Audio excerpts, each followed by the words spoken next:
Hey guys, it's Olufumilala of Kids Up Couture here again. If you are a new subscriber, you are very much welcome to the channel. Then if you are a returning subscriber, you are also welcome to the channel. So let's make this beautiful pattern free talk together. So if this is what you would like to see, let's get right into the video without wasting so much of our time. So this is the fabric I'll be using for this tutorial. This is a crepe fabric. So I've gone ahead to fold my fabric with my lap measurement plus 1, which is my lap measurement is 16 inches plus 1. I folded with 17 inches just to be on the safe side. Then I have also measured 2 inches for my hemming allowance at the base of the trouser. Then I also measured 39 inches for my trouser length. So after that, I am going to divide my hip measurement by 4. So the hip measurement I am working with is 50 inches. I have divided it by 4, which gave me 12.5 inches. So I'll be measuring 13 inches from the waistline down to my crotch line.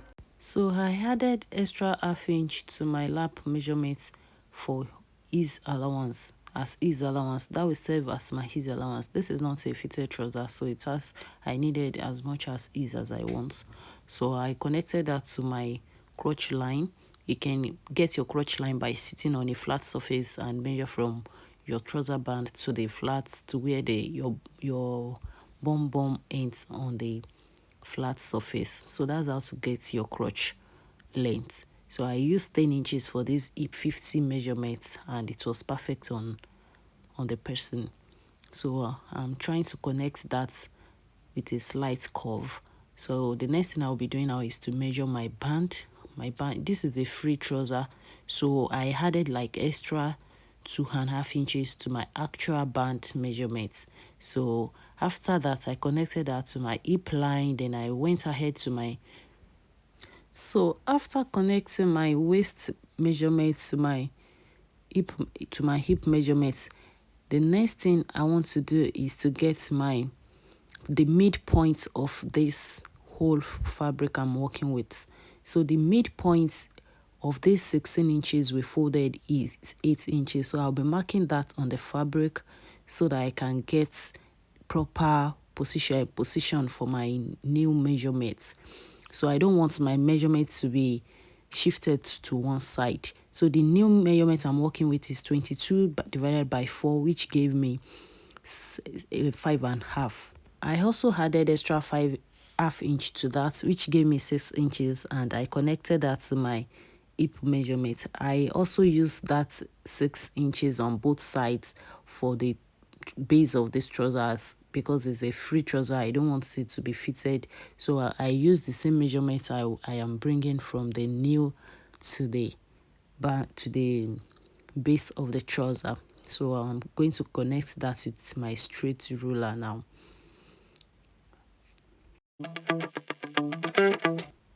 So I am going to reduce the waistline by 1/2 inch so that I don't have some awkward folding going on there.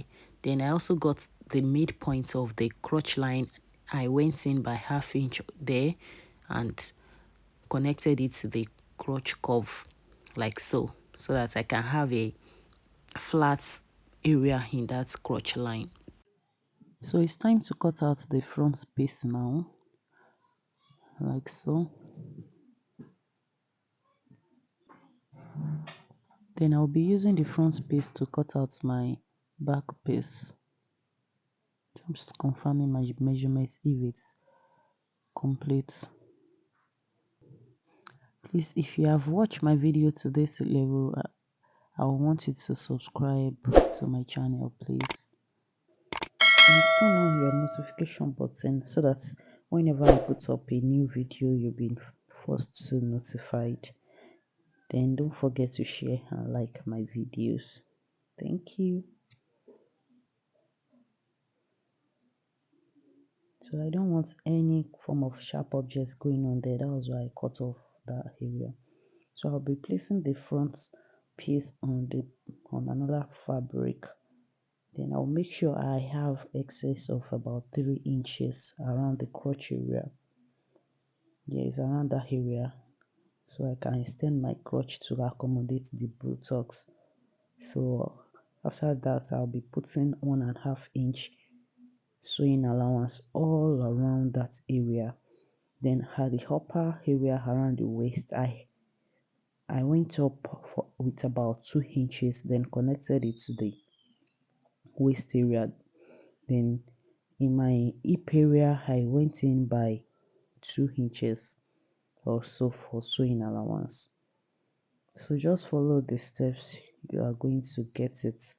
That crotch area that I went in by 3 inches is not a constant. This 3 inches is for a plus size. If you are working with a slim person, if you are making a trouser for a slim person, you can do 2.5 or 2 inches thereabouts in that area.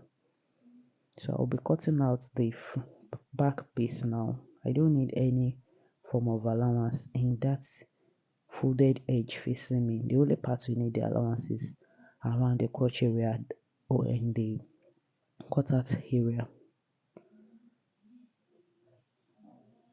So I just cut off the front part where I went in by 1/2 inch around the crotch. So you don't have to cut it out before cutting the back. So this is the trouser band. I just cut out a strap of about 4 inches wide. Then it's time to cut my pocket. My pocket is 11 inches long and 7 inches wide. So where the pocket opening will be stopping is around 6.5 inches. Then I give it a mark, then connected it to about 1/2 inch at the upper part so that it doesn't come out straight like that. So this is the piece we'll be using for the pocket, and that's the 1/2 inch I just cut out in that area. Then I give it a notch so that I can know where my opening will start whenever I want to sew.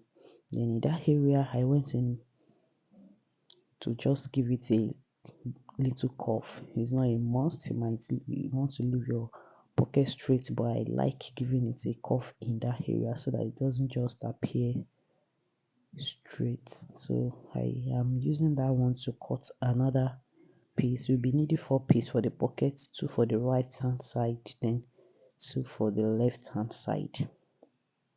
So this is the pocket. So we are done with the trouser part. This is the top blouse of the trousers of the outfit. So we are working with blouse length of 36 inches. I added 1.5, making 37.5 inches for the length. So this is a cut with sleeve kind of blouse, cut together with sleeve. So I folded my fabric with where I want my sleeve to stop. From your mid neckline, measure to where you want your sleeve length to stop. So I used about 23 inches to fold this. Then I went in with shoulder slants. Then my arm opening where my hand will be coming out is 12 inches. This is a free blouse.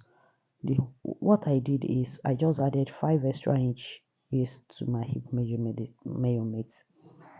That's what I used to shape it. So that's the neckline for the back, 4 by 1 inch for the back. Then for the front is a kind of V neckline. So I went down by 9 inches, then went in with 1/2 inch around that area so that I can connect it to the neckline. I will show you what we need that 1/2 inch for so that it can accommodate our collar, because this dress is going to be having a kind of straight collar. So I'll be cutting out this first. Then that's my shoulder slant. I'm trying to connect to my neckline. I went in with shoulder slant of 1.5 inches. So after the 1.5 inches, I measured 12 for my arm opening. So it's time to connect that my arm opening to the body of the dress. So I just added 5 inches extra to my hip measurement. That is what I used to cut it out. You can do more depending on how free you want it. This is a very free top. There is no any form of shaping, no any form of shaping in this blouse. So you just do you the way you want it. So that is what I marked out from the arm opening down to the straight down to the top length. So I'll be cutting this out. now, and I'll be using it to cut out my back piece.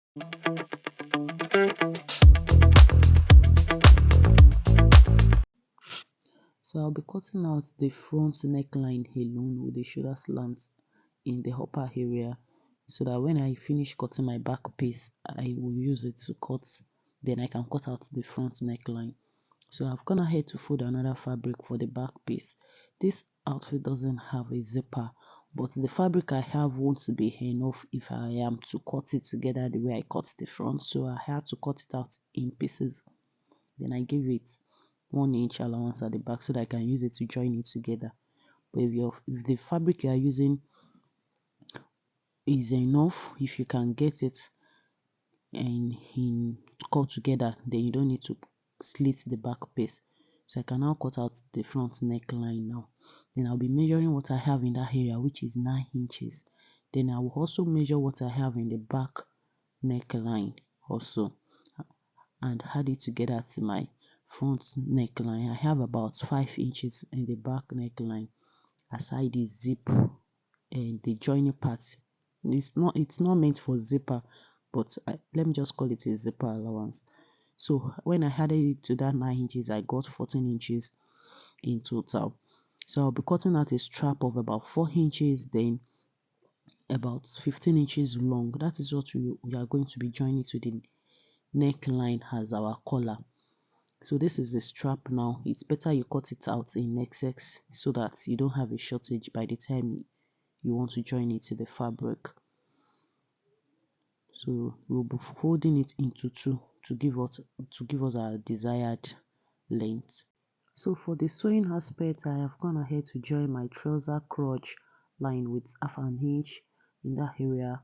The crotch area, I've joined it with half an inch for the front. Then I have also joined the back crotch with half an inch. So I'll be joining the under area now. I'll be pinning it together and also join it with half an inch. You don't have to join your trouser with too much allowance because what we added as the allowance is not even that much.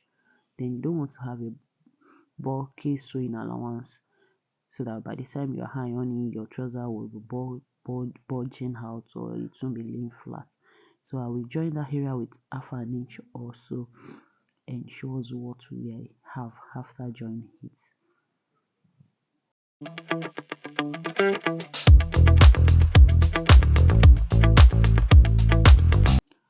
I will also be repeating that same process for the other side of the trouser. Then after then I'll be joining my pocket.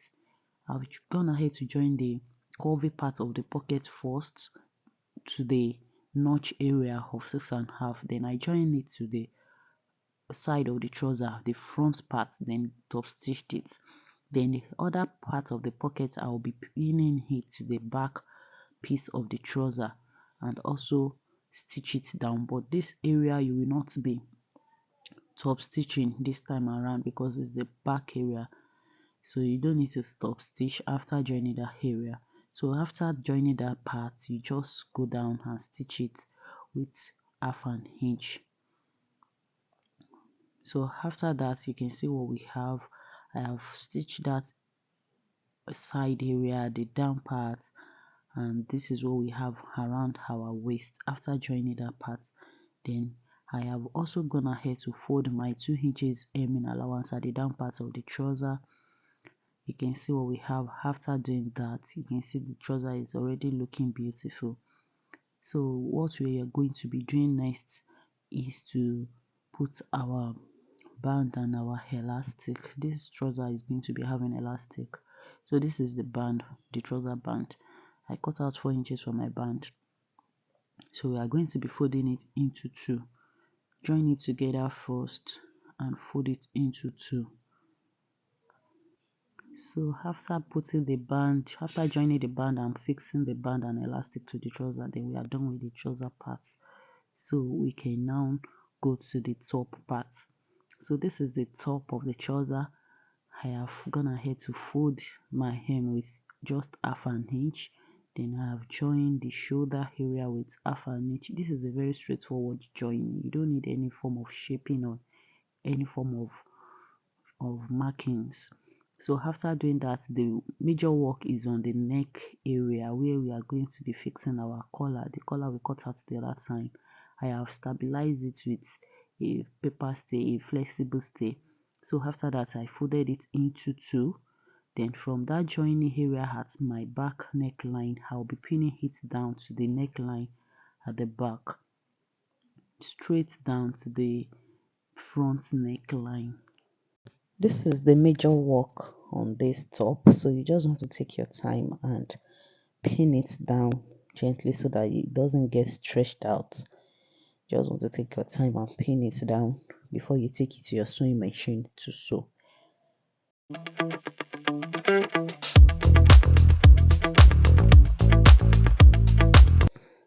So when you get to the down part where we went in by half inch the other time, you are going to extend your stitch by half an inch in that area.